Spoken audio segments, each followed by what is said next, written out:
د افغانستان شپږ اویا سلنه کورنۍ پوره وړي دي. لامل یې طالبان ښودل شوي. ویډیو تر اخره وګورئ او پوه شئ چې طالبان څنګه د دومره زیاتو خلکو د پوره وړي کېدو لامل شوي دي.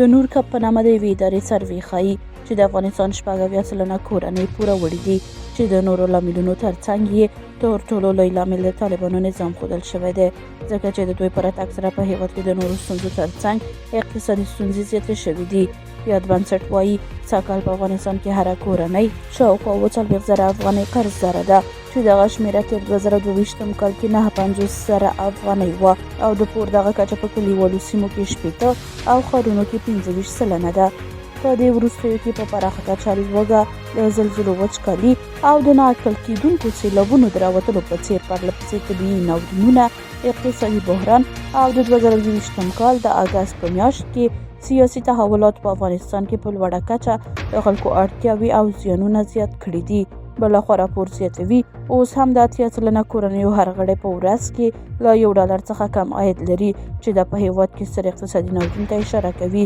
او همدا لامل دی چې هره ورځ په زرګونه لوستي ځوانان په ناقانونه لارو بهرنیو هېوادونو ته ځي، چې ګڼ شمېر یې په دغه لاره خپلې ځوانۍ قرباني کوي.